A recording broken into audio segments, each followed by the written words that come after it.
नमस्कार. मालिकेच्या आजच्या भागामध्ये आपल्याला पाहायला मिळणार आहे की आबांनी जो निर्णय घेतलेला असतो तो म्हणजे राहुलला घराबाहेर काढलेला आहे. त्याचबरोबर अद्वैतनं ठरवलेलं आहे की राहुलची बेल कॅन्सल करायची आणि राहुलला पुन्हा जेलमध्ये पाठवायचं, कारण राहुल हा हिरे चोरायला आलेला होता. हे अद्वैतने अगदी व्यवस्थितपणे त्याला रंगेहात पकडलेलं असतं. त्यामुळे अद्वैतने आता हा निर्णय घेतलेला असतो. त्याचबरोबर आबा इकडे आता बाप्पाचं विसर्जन असतं. त्यावेळेस बाप्पाला सांगतात की सगळ्या माझ्या घरातल्या लोकांना सुखात ठेव, त्यांच्या इच्छा पूर्ण कर. त्याचबरोबर इकडे पाहायला मिळतं ते म्हणजे अद्वैत बाप्पाच्या समोर उभा आहे आणि तो म्हणत आहे की आता माझं कन्फ्युजन दूर झालेलं आहे, कारण मी आता ठामपणे सांगू शकतो की मला खरेची आठवण येते. म्हणजे मला खरेचा सहवास हवासा वाटत आहे. कारण अद्वैतने सगळ्यांना विचारलेलं असतं आणि सगळ्यांकडून त्याला त्या प्रश्नाची जी उत्तर मिळालेली असतात आणि त्याच्या बाबतीत जे घडतंय हे त्याला कळलेलं असतं. इकडे आपल्याला पाहायला मिळतं की सोहम मात्र खूप खुश झालेला असतो. सोहम घरी आलेला असतो आणि अनामिकाला म्हणत असतो की आता बघ, एकदा का हे जे काम आहे ते व्यवस्थित झालं की मग पुढे कामांची लाईन लागणार आहे, सगळं अगदी परफेक्ट होणार आहे.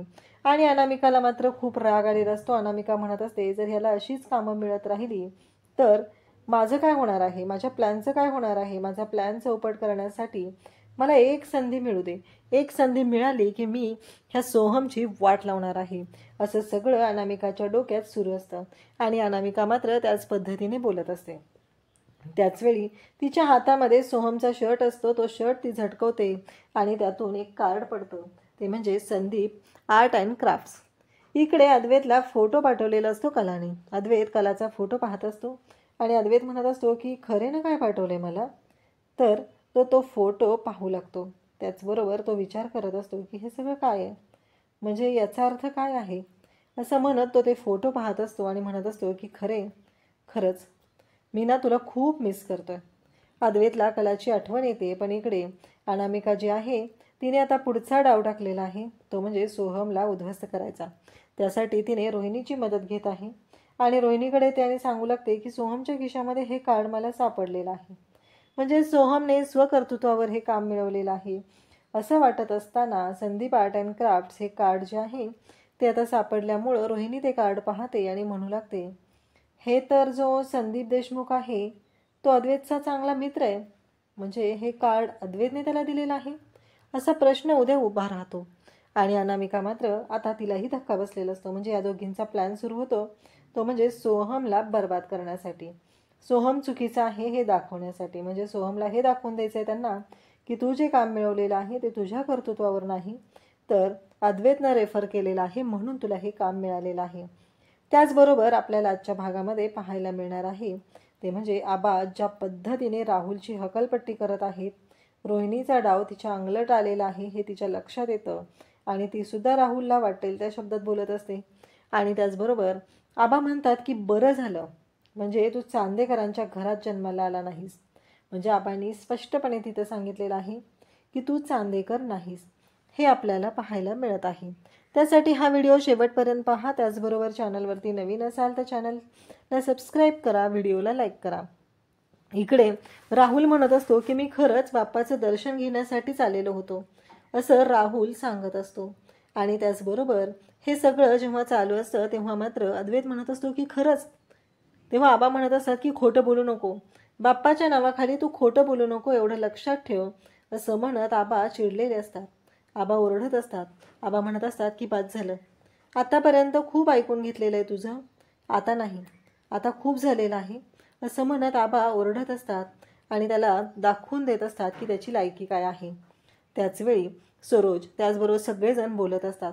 सगळ्यांचं एकच म्हणणं असतं की तू खोटारडा आहेस, तू खोटं बोलू नकोस, असं सगळेजण बोलत असतात.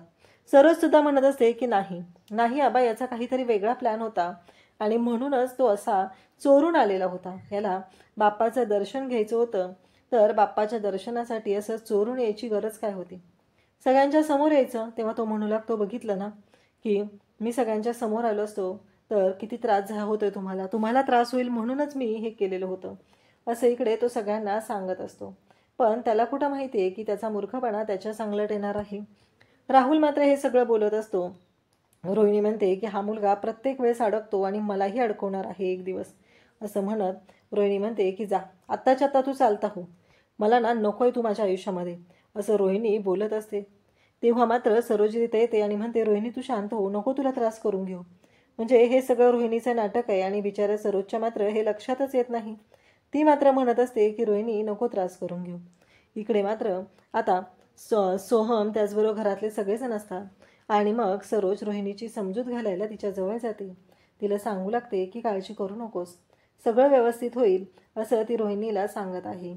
परंतु इकडे रोहिणी आता मुद्दाम रडायचं नाटक करते. आबा याला हकलून त्या घरातून, याला काही गरज नाही आहे या घरामध्ये ठेवण्याची, अशा पद्धतीने ती बोलत असते आणि तिथे रडून गोंधळ घालत असते. आणि इकडे राहुलला सुद्धा ती खुणवून सांगत असते की जा तू या घरातनं बाहेर जा, अशा पद्धतीने तिचं बोलणं चाललेलं असतं. आणि त्यासोबतच राहुल पण आता पाहत असतो. सरोज म्हणत असते की मला ना ह्याचं काहीतरी वेगळंच वाटतंय, याच्या आईला सुद्धा हा या घरात नको आहे, जा बरं तू आत्ताच्या आत्ता चालतं हो. तेव्हा राहुल म्हणत असतो की मी खरंच दर्शनासाठी आलेलो होतो. आणि मग अद्वैत म्हणतो की तुझ्या ज्या चपला आहेत ना, ते शूज आहेत ना, ते घालून जा. आणि मग तो शूज घालतो आणि त्याचवेळी रजनी देवाच्या समोर जाते, दिवा लावते. आणि त्याचवेळी अद्वैत निघालेल्या राहुलला पुन्हा थांबवतो आणि अद्वैत म्हणू लागतो की तू खोटं बोलतोस, तू दर्शनासाठी आला नव्हतास, तू हिरे चोरण्यासाठी आला होता. तेव्हा मात्र आबांना धक्का बसतो. म्हणजे राहुल हा चोरी करायला आलेला आहे ही गोष्ट आता सगळ्यांच्या समोर येते. त्याचवेळी अनामिका मात्र पाहत असते आणि मग अद्वैत राहुलला म्हणू लागतो की मला सांग, मी जेव्हा इथे आलो तेव्हा तू का दचकला. तेव्हा राहुल सांगू लागतो की अचानक लाईट लागली ना, म्हणून दचकलो. अद्वैत म्हणतो अचानक लाईट लागली म्हणजे तू दचकला हे तर गोष्ट खरी आहे ना, कारण तू चोरी करण्यासाठी आलेला होता, तुझ्या मनात पाप होतं म्हणून तू दचकला आहे, असं बोलणं चालू असतं. तेव्हा मात्र इकडे अद्वैत जो आहे तो त्याला बोलत असतो. दुसरी गोष्ट म्हणजे तू बाप्पाच्या दर्शनासाठी आला होता तर तुझ्या पायातले शूज तू का काढले नाहीत. आम्ही आल्यानंतर, आम्हाला बघितल्यानंतर तू शूज काढलेले आहेत, तोपर्यंत तुझ्या पायातले शूज तू अजिबात काढलेले नव्हते. याचाच अर्थ हे सगळं जे काही तू केलेलं आहे ते जाणून बुजून केलेलं आहे. जर तू बाप्पाचं दर्शन घेण्यासाठी आला होता तर तुझं डोकं बाप्पाच्या पायाशी का नव्हतं, आणि तू बाप्पाच्या मागे काय करत होतास, असे अनेक प्रश्न पडलेले असतात. आणि तेव्हा मात्र त्या प्रश्नांची उत्तर आता राहुलला माहीत नसतात. परंतु घडतं असं की राहुल मात्र मूर्खासारखा वागत असतो. आणि त्यासोबतच इकडे राहुल तिथं निघालेला असतो. तेव्हा आबा मात्र चिडलेले असतात आणि आबा म्हणत असतात की बाद झालं. कसं आहे माहिती आहे का, की हा चोरी करायला आलेला होता ना, आबांनी त्यांच्या हातातली काठी घेतलेली असते आणि बडो बडो बडवायला सुरुवात केलेली असते. राहुल म्हणत असतो की नाही नाही नाही नाही असं म्हणत तो ओरडत असतो. परंतु इकडे आबा मात्र आता ओरडत असतात आणि त्याला मारत असतात. कारण आबांचं असं म्हणणं असतं की बाद झालं, चोरी करण्यापर्यंत जर तुझी मजल केलेली असेल तर खूप वाढलेलं आहे तुझं, असं म्हणत आबा फोडून काढत असतात. तेव्हा मात्र इकडे आपल्याला पाहायला मिळतं ते म्हणजे इकडे जेव्हा रोहिणी हे सगळं पाहत असते तेव्हा कासावीस होत असते. म्हणजे संस्कार करायचं तर ती विसरली होती, परंतु जेव्हा वेळ आलेली होती तेव्हा मात्र या सगळ्या गोष्टी चुकीच्या पद्धतीने तिने केलेल्या होत्या हे लक्षात आलेलं असतं. आणि त्यासोबतच रोहिणी जे वेड्यासारखं वागत असते आणि मग आता तिला वाईट वाटत असतं की राहुलला मार खावा लागतोय. इकडे नैनाचीही अवस्था तशीच झालेली असते, नैनालाही तेच वाटत असतं. आणि त्यासोबतच इकडे पाहायला मिळतं की आबा मात्र भयानक चिडलेले असतात. आबा म्हणत असतात की बाद झालं, चल निघ आत्ताच्या आत्ता, चालता हो तू माझ्या आयुष्यातून, बाद झालं, खूप झालेलं आहे, खूप सहन केलेलं आहे तुझं, यापुढं काहीही सहन केलं जाणार नाही, निघ लवकर. खरंच आम्ही ना देवाचे आभार मानतो की तू चांदेकरांच्या घरामध्ये जन्माला आला नाहीस. म्हणजे राहुल हा फडतरी आहे या गोष्टीची जाणीव आबांनी पुन्हा एकदा करून दिलेली असते आणि सांगितलेलं असतं की तू चांदेकरांच्या घरात जन्माला आला नाहीस, हे खरंच खूप मोठी गोष्ट आहे, ही गोष्ट आता सांगितलेली असते. त्याचबरोबर सरोज, अद्वैत, म्हणजे अद्वैतने तर स्पष्टपणे शोधून काढलेलं असतं की राहुल जे काय करत आहे ते चोरी करण्याच्या उद्देशानेच करत आहे, ही गोष्ट मात्र समोर आलेली असते. आणि त्यासोबतच इकडे आपल्याला पाहायला मिळतं ते म्हणजे की अद्वैतने राहुलला चांगलंच तोंडावर पाडलेलं असतं. इकडे आता राहुल हात जोडून म्हणत असतो की मला माफ करा आबा, मी चोरी करण्यासाठी नाही आलेलो, आबांचं फक्त एवढंच चालू आहे की निघ, आत्ताच्या आत्ता इथून चालता हो, असं म्हणत आबा त्याला धक्के मारत बाहेर काढत आहेत. रोहिणीचा जीव कासावीस होतो, कारण रोहिणी किती मूर्ख आहे ते आपल्याला माहितीच आहे. इकडे सोहम मात्र पाहत असतो आणि सोहमला पण माहिती असतं की राहुलने आजपर्यंत काय काय कांड केलेले आहेत. त्याचबरोबर आबा मारत मारत राहुलला घराच्या बाहेर काढत आहेत. निघ, आत्ताच्या आत्ता चालतं व्हायचं आहे, असं त्याचं बोलणं चाललेलं असतं. रजनी इकडे अगदी तिलाही वाईट वाटत असतं. आबांनी खूप फोडून काढलेलं असतो राहुलला. आणि त्याचबरोबर सरोज, रजनी, अनामिका सगळेजण पाहत असतात. राहुल दाराच्या बाहेर जाईपर्यंत आबा त्याला मारत असतात आणि म्हणत असतात की निघायचं, आत्ताच्या आत्ता निघायचं आहे, अजिबात इथे थांबायचं नाही, कारण खूप वेळा झालेला आहे हे सगळं तुझ्याकडून, पण यानंतर सहन केलं जाणार नाही, अशा पद्धतीचं बोलणं चाललेलं असतं. त्यावेळेस आबांना इकडे अद्वैत सावरतो आणि म्हणतो की आबा शांत व्हा. राहुलला तर घराच्या बाहेर हाकललेलं असतं. त्यावेळेस अद्वैत आता विचार करू लागतो की इथे जर माझ्या जागी खरे असतील तर खरेनं काय केलं असतं, हा प्रश्न आता उभा राहिलेला असतो. आणि त्याचबरोबर खरे नक्की कशा पद्धतीने वागली असती, हा विचार अद्वैत करू लागतो. आणि अद्वैत म्हणतो की या घराच्या भल्यासाठी खरेने राहुलला पोलिसांच्या ताब्यात दिलं असतं. हे बोलणं जेव्हा सुरू असतं तेव्हा मात्र इकडे आबा म्हणत असतात की बास, याने खरंच ना म्हणजे जीव असा नकोसा केलेला आहे, कारण हा मुलगा प्रत्येक वेळेस काही ना काही कारस्थान करतोय आणि प्रत्येक वेळेस आपण मात्र त्याला समजून घ्यायचं आहे. ही गोष्ट नको झाली असं इकडे आबांचं म्हणणं असतं, कारण प्रत्येक वेळेस आपण त्याला समजून घेतच आहोत, परंतु याच्या चुका मात्र वाढतच चाललेल्या आहेत. तेव्हा रोहिणी आबांच्या जवळ आलेली असते आणि म्हणत असते की आबा तुम्हाला त्रास होतोय, तुम्ही शांत व्हा, नका त्रास करून घेऊ, असं म्हणत रोहिणी आबांची समजूत घालत असते, कारण रोहिणीला तिची कातडी वाचवायची आहे. इकडे अद्वैत म्हणत असतो की नाही, आता मी एकच निर्णय घेणार आहे. तेव्हा अद्वैत म्हणतो की आबा मी उद्याच इन्स्पेक्टर साहेबांना कॉल करतो आणि राहुलचा जामीन रद्द करतो, त्याशिवाय त्याला अक्कल येणार नाही, कारण त्याला सुधारायचंच नाही आहे, त्याला त्याच्या आयुष्यामध्ये जे प्रॉब्लेम आहेत ना ते वाढवायचेच आहेत, पण आपण मात्र आता शांत राहू शकत नाही, अशा पद्धतीने बोलणं चाललेलं असतं. तेव्हा आबा मात्र विचार करत असतात. आबा म्हणत असतात की काय करू नक्की, पण आबा पुन्हा निर्णयावर ठाम येतात आणि आबा म्हणू लागतात की हो, आपण त्याला बाहेर काढलेलंच आहे आणि त्याचबरोबर त्याला आता पोलिसांच्या ताब्यात देऊया. इकडे अनामिकाच्या शिट्ट्या वाजू लागतात, कारण अनामिका इतकं मोठं कांड करत आहे. जर हे चांदेकर सगळे एक झाले तर अनामिकाची किती वाट लागू शकते या गोष्टीची जाणीव पण तिला नाही. तिची अवस्था घरकाना घाटका अशी होणार आहे, कारण तिच्या घरी जर कळलं तिनं ज्या पद्धतीनं वागलेली आहे तेव्हा मात्र तिला घरातून सुद्धा हकलून देतील, अशा पद्धतीची अवस्था अनामिकाची होणार आहे. रोहिणीला खूप वाईट वाटत असतं. रोहिणीला असं वाटत असतं की चला, माझ्या मुलाच्या बाबतीत हे अशा पद्धतीनं वागत आहेत आणि माझ्या मुलाला आता पोलिसांच्या ताब्यात देणार आहेत. तर त्यानंतर दुसऱ्या दिवशी सकाळी विसर्जनाचा दिवस असतो आणि मग इकडे आबा म्हणत असतात की अनामिका झाली ना सगळी तयारी. तेव्हा अनामिका म्हणत असते की हो झाले सगळी तयारी. त्याचवेळी सोहम तिथे सगळी तयारी करत असतो. फुलं आणलेली आहेत का हे सगळं आबा विचारत असतात. कशा पद्धतीने गोष्टी हव्या आहेत ते सगळं चाललेलं असतं. तेव्हा मात्र सगळेजण आबांना सांगत असतात की हो सगळ्या गोष्टी झालेल्या आहेत आणि तयारीही झालेली आहे. तेव्हा रजनी अनामिकाला म्हणू लागते की अगं अनामिका, बाहेर जो ड्रम आहे ना त्याच्यामध्ये तो सजवलं आहे का, त्याच्यामध्ये गुलाबाच्या पाकळ्या टाकल्यात का, तेवढं बघून घे. अनामिका म्हणते ड्रम म्हणजे? तेव्हा रजनी सांगू लागते की हो, आपण बाहेर अंगणातच विसर्जन करतो बाप्पाचं, तर तो जो ड्रम आहे तो सजवायला सांगितलेला होता, त्याचं काय झालंय ते बघ. इकडे अद्वैत रूममध्ये आलेला असतो. त्याने कलाचं कपाट उघडलेलं असतं आणि मग कलाच्या कपाटामध्ये त्याने जे कलाज केलेलं असतं ते कलाज ठेवलेलं असतं आणि अद्वैत त्या कलाजकडे पाहत असतो. अद्वैत म्हणत असतो की खरंच खरे, आणि त्याला भासू लागतात. तेव्हा कला ओरडत असते, अरे तो ऑरेंज कलरचा पंच आहे ना माझा, तो दे, अगदी वरच्या कप्प्यात आहे, हे सगळं तिने सांगितलेलं असतं. तरीही अद्वैतला तो पंच सापडलेला नसतो. या गोष्टींची जाणीव अद्वैतला होत असते. त्याला आठवत असतं तो कलाचा जो फोटोंचा कलाश आहे ते पाहून त्याला खूप छान वाटत असतं. आज कितीतरी दिवसानंतर अद्वैत त्या फोटोंकडे एकटक पाहत बसलेला असतो. त्याने सुंदर असा तो कलाश बनवलेला होता आणि तो कलाने जपून सुद्धा ठेवलेला आहे.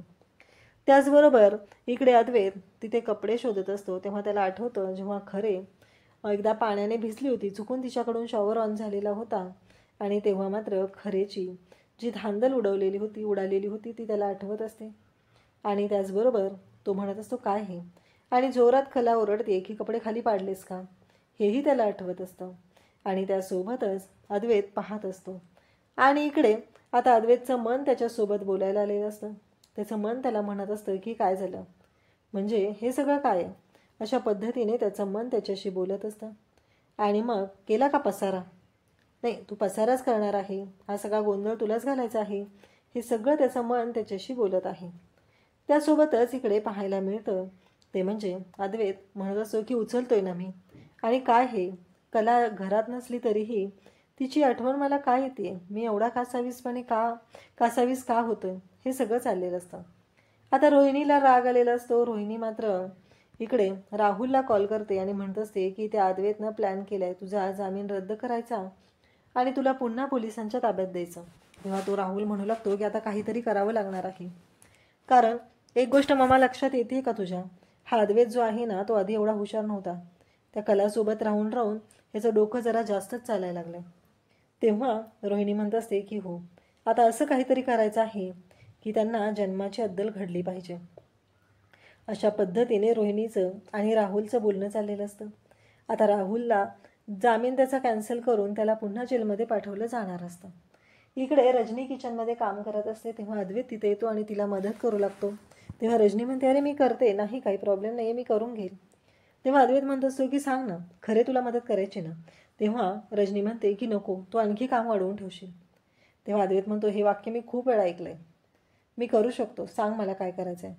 तेव्हा रजनी त्याला सांगत असते की दही पोहे बनवायचे आहेत, कारण बाप्पासोबत दही पोह्यांची शिदोरी द्यायची आहे. हे आबा पाहत असतात. आणि अद्वैत म्हणत असतो मी करतोय ही कामं, काहीच हरकत नाही आहे, असं म्हणत अद्वैत आता रजनीला मदत करत असतो. त्यासोबतच इकडे पाहायला मिळतं की रजनी सांगत आहे त्या पद्धतीने अद्वैत काम करत असतो.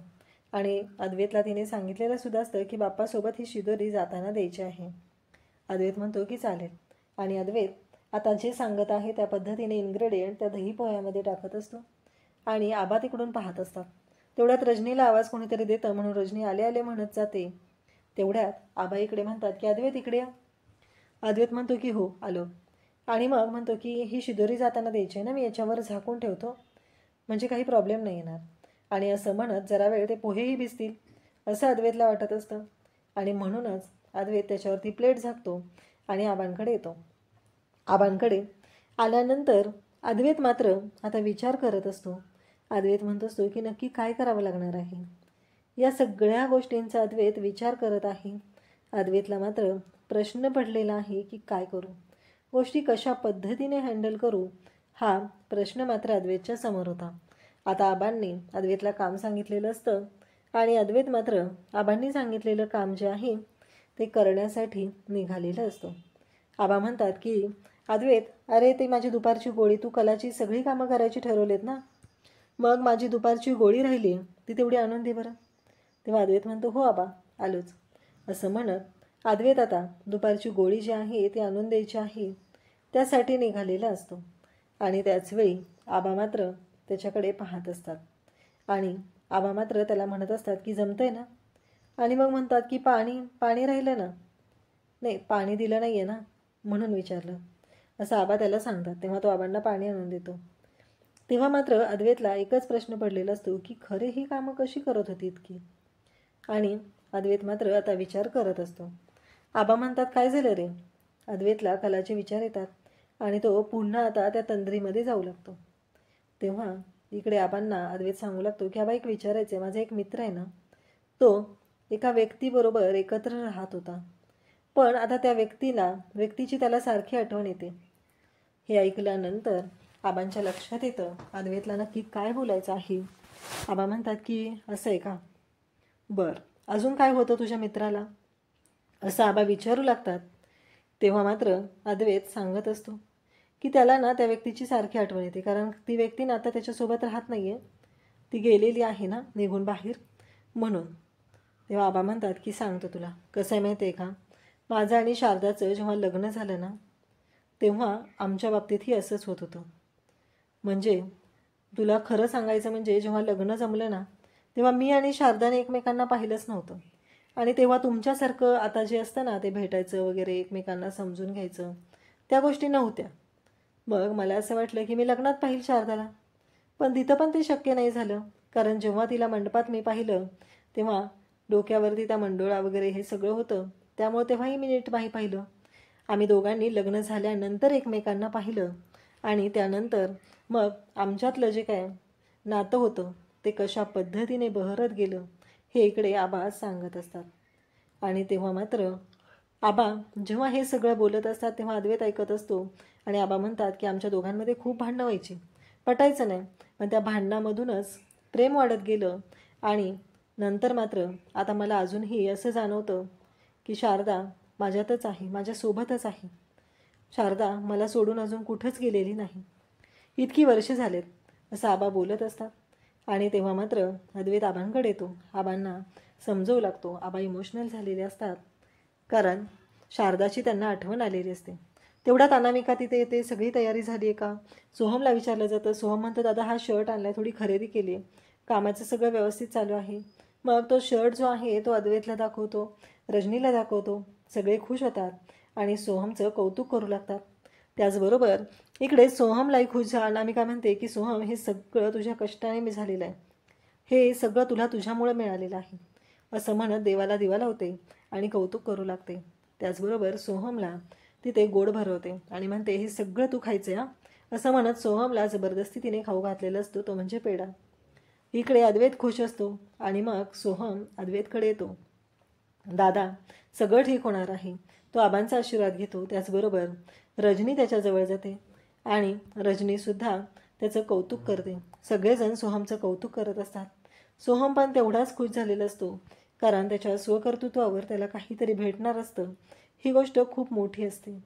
आणि त्याचबरोबर अद्वैत आणि सोहम दोघंही एकमेकांना पेढा भरवतात आणि मिठी मारतात. अनामिका म्हणते की मला आता काहीतरी करावं लागणार आहे, त्याशिवाय हे सगळं होणार नाही. जर मी अशीच हातावर हात ठेवून राहिली तर मात्र खूप अवघड होणार आहे असं अनामिकाचं बोलणं चाललेलं असतं. आणि त्यासोबतच इकडे अद्वैतला कलाची आठवण येते. कलासोबत घालवलेले प्रसंग त्याला आठवत असतात. तो रूममध्ये बसलेला असतो, परंतु त्याच्या डोक्यातून कलाचा विचार काही केला जात नसतो. तो मात्र कलाच्या आठवणीतच रमलेला असतो. तो म्हणत असतो की नाही, मला ना कळतच नाही आहे की माझं नक्की काय चाललेलं आहे. आणि त्याला जाणवू लागतं की त्याला कलाची खूप आठवण येते. इकडे मात्र आता कलाच्या आठवणीत अद्वैत चांगलाच रमलेला असतो आणि कला त्याला जे बोलत असते त्यांचा लग्नातला तो क्षण आठवतो. त्याचबरोबर जेव्हा कलाला त्या स्पर्धेमध्ये भाग घ्यायचा होता पण सरोज नाही म्हणालेली असते, तेव्हा अद्वैतला कलाने कॉल केलेला असतो. अद्वैत म्हणालेला असतो पण तुला का भाग घ्यायचा आहे याच्यामध्ये. तेव्हा कला म्हणालेली असते की आज पहिल्यांदा मला कधीतरी माझ्या सासूबाईंसोबत वेळ घालवायला मिळणार आहे. तेव्हा अद्वैतने तिला मदत केलेली असते. जेव्हा ब्लँकेटची घडी करायची असते ती घडी त्यांना करता येत नसते, तेव्हा अद्वैत तिला म्हणालेला असतो की हे बघ खरे, आता ह्या घड्या ज्या आहेत कला सांगत असते की एकमेकांवर आणून ठेवायच्या, मग कधीच घडी विस्कटत नाही असं बोलणं चालू झालेलं असतं.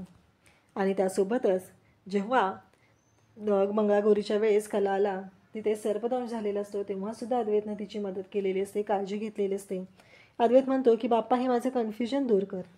तर उद्याच्या भागात आपल्याला पाहायला मिळणार आहे की सोहम आणि अद्वैत त्याचबरोबर घरातले सगळेजण एकत्र जमलेले आहेत. बाप्पाचं विसर्जन करायचं आहे आणि त्यासाठी सगळे एकत्र जमलेले आहेत. आणि त्यासोबतच इकडे आपल्याला पाहायला मिळतं की आबासुद्धा सोबत आहेत. आणि मग आता अद्वैत खुश झालेला असतो. अद्वैत म्हणतो की माझं कन्फ्युजन बाप्पा दूर कर. आणि अद्वैतला जाणवतं की हो, त्याला कलाची आठवण येते, त्याचं कन्फ्युजन दूर झालेलं असतं. इकडं अनामिका आणि सोहम दोघंही आता बोलत असतात. अनामिका म्हणत असते की हा सोहम रॉकेटसारखा उडायला लागलेला आहे, नक्कीच मला असं काहीतरी केलं पाहिजे की ह्याचे जे चालू आहे ना हा कॉन्फिडन्स डाऊन केला पाहिजे. पण कसा करणार आहे मी, हा प्रश्न तिला पडलेला असतो. आणि जेव्हा ती सोहमचा शर्ट झटकते तेव्हा त्यातून एक कार्ड पडतं आणि ते कार्ड पडलेलं जेव्हा ती उचलते आणि पाहू लागते तेव्हा तिला आता धक्का बसलेला असतो. कारण ते संदीप आर्ट अँड क्राफ्टचं कार्ड असतं आणि इकडे अद्वैतला कलाने फोटो पाठवलेला असतो आणि अद्वैतच्या मनातलं जे कन्फ्युजन असतं ते बऱ्यापैकी दूर झालेलं असतं आणि तो म्हणत असतो की आता मला कळलंय, मी सांगू शकतो की मला खरेची आठवण येते. इकडे मात्र अद्वैत खुश झालेला आहे आणि त्याचबरोबर अनामिका ते कार्ड घेऊन आता रोहिणीकडे येते आणि रोहिणीला दाखवते. ती म्हणते हा तर अद्वैतचा मित्र आहे. म्हणजे आता यांना कळलेलं आहे की सोहमला जे काम मिळवून दिलेलं आहे ते अद्वैतच्या मित्राने दिले. अशाच अपडेटसाठी चॅनलशी कनेक्ट राहा. थँक्यू.